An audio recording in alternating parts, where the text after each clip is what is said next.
And we're back.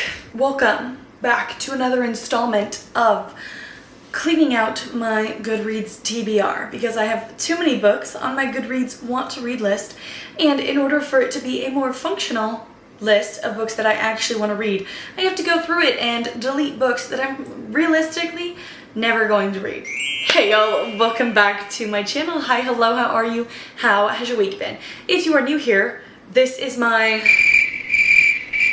5th installment in this series where I go through my Goodreads Want to Read list and clean it out. So let's just dive right in. The last video I ended with 431 books on my Goodreads Want to Read list, and I currently have 448 books on my Goodreads Want to Read list. And you know what has occurred to me since the last video is that this number does not include the books that I have read since the last video. So it's taken off those 20 some odd books, and it's still 18 more than it was before.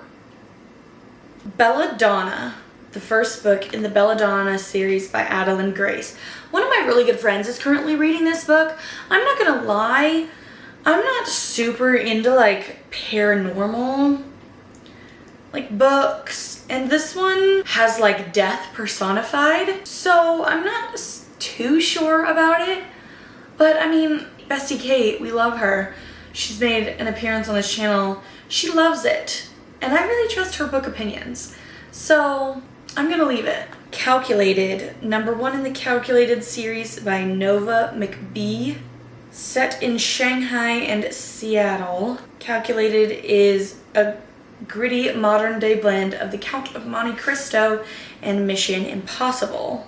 I've never seen The Count of Monte Cristo. In a 17-year-old Joe Rivers' complicated world of numbers, she's a math prodigy when she is betrayed by someone she loves, kidnapped by the world's most wanted smuggler, and forced to use her talent to shore up a criminal empire. Wait, this sounds fun. This kind of sounds a little bit like Ocean's 8. She has never seen Ocean's 8. The Naturals, kind of. I'm leaving that. That one sounds fun. Heist Society by Allie Carter. I didn't realize this was a series. I loved the first book. I remember reading this in middle school, and I absolutely loved it. I mean, it's a heist book, obviously. It deals with like art, thieves, and everything. I'm leaving that. I'm so excited to get around to reading that again. A Deadly Education by Naomi Novik. A Deadly Education is set at Scholomance, a school for the magically gifted where failure means certain death. There are no teachers, no holidays, no friendships, save strategic ones. Survival is more important than any letter grade. For the school won't allow its graduate students to leave until they graduate or die. That sounds fun. Yeah, I'm leaving that. The Spite House by Johnny Compton. Gothic horror thriller. This book takes place in Texas. The Mason property, notorious for being one of the most haunted places in Texas, needs a caretaker. The owner is looking for proof of paranormal activity. All they need to do is stay in the house and keep a detailed record of everything that happens there. A terrifying gothic thriller about grief and death in the depths of a father's love. Oh, that sounds fun. That sounds fun. Leaving that. I have some questions for you by Rebecca Mackay. A successful film professor and podcaster is content to forget her past, the family tragedy that marred her adolescence, her 4 largely miserable years at a New Hampshire boarding school, and the murder of her former roommate. But when the Granby School invites her back to teach a course, she's inexorably drawn to the case. No, I'm not that interested in that. A House with Good Bones by T. Kingfisher. A Southern Gothic. Sam Montgomery. What is this? Another Cinderella story? Takes place in North Carolina. Her mom jumps at the smallest noises and looks over her shoulder even when she's the only person in the room. And when Sam steps out back to clear her head, she finds a jar of teeth hidden beneath the magazine-worthy rose bushes, and vultures are circling the garden from above. No. The Valentine's Hate by Sydney Halston. Is this Enemies to lovers, fake engagement. Is this spicy? That's really the question. First, let us... And suddenly the simmering anger has blossomed into something extra spicy. Something of a Hallmark movie, but book form with spice. A bit more spicy than I personally care for. Okay, it's spicy. We're deleting. Pray First, the transformative power of a life built on prayer. By Chris Hodges. Leaving that one. The Secrets of Heartwood Hall by Katie Lumsden. Nobody ever goes to Heartwood Hall. Folks say it's cursed. Historical gothic thriller. There are strange figures in the dark, tensions between servants, and an abandoned East Wing. Even stranger is the local gossip surrounding Miss Eversham, Louis's widowed mother, who is deeply distrusted in the village. I'm not enraptured. Delete. Queen of Thieves by Bessie March. A historical fiction about a ring of bold and resourceful women thieves in post-World War II London. Gangland was a man's world, or so they thought. The women knew different. London, 1946. The city struggles to rebuild itself after the devastation of the Blitz. Food is rationed, good jobs are scarce, and even the most honest families are forced to take a bit of crooked just to survive.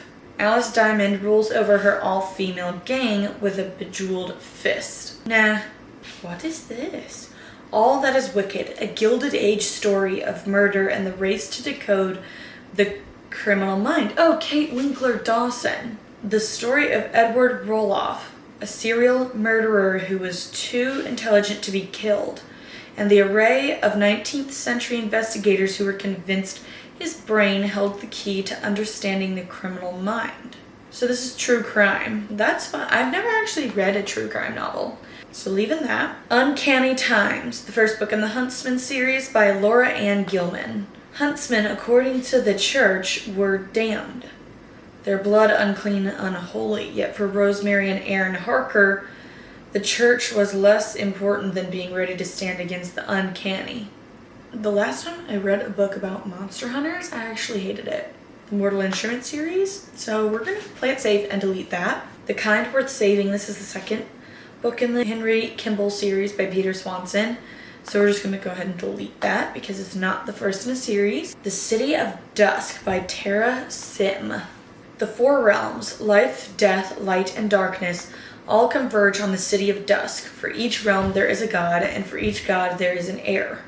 But the gods have withdrawn their favor from the once vibrant and thriving city, and without it all the realms are dying. Dark, epic fantasy. A lot of these reviews are saying it's too long. How many pages is this?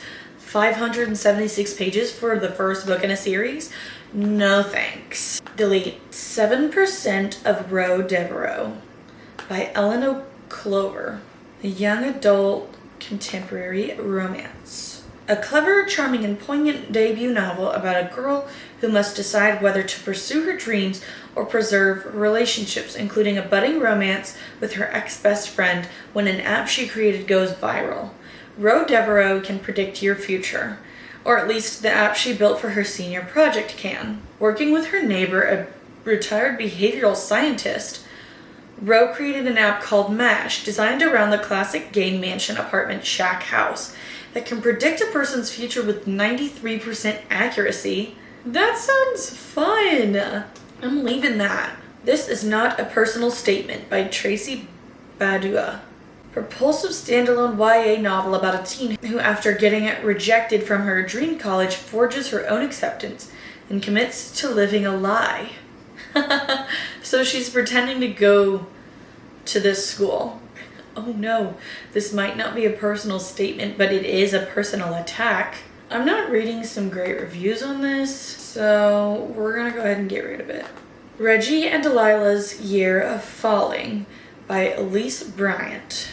D&D, Delilah always keeps her messy, gooey insides hidden behind a wall of shrugs and yeah, whatevers. She goes with the flow, which is how she ends up singing in her friend's punk band as a favor, even though she'd prefer to hide at the merch table. Reggie is a D&D dungeon master. These two, who have practically Nothing in Common meet for the first time on New Year's Eve, and then again on Valentine's Day, and then again on St. Patrick's Day. It's almost like the universe is pushing them together for a reason. This sounds so cute. This sounds so cute. I'm leaving that. Lola at Last by J.C. Peterson. This Pride and Prejudice inspired tale. Oh, cute. I love Pride and Prejudice. Lola is given an ultimatum, jail time, or spend the summer with the nonprofit Hike Like a Girl.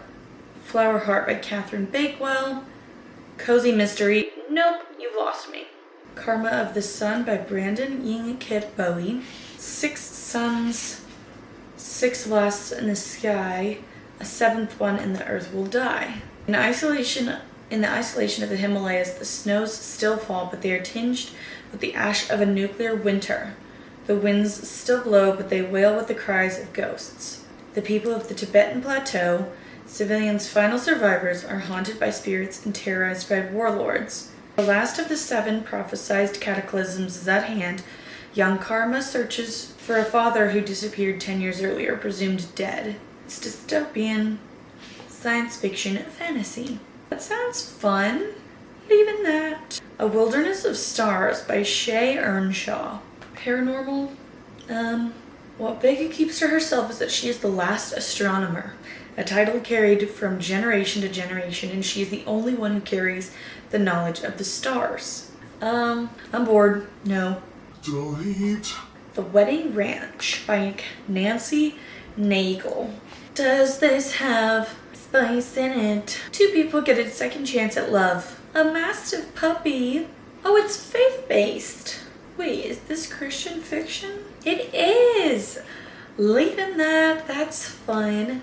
One Last Gift by Emily Stone.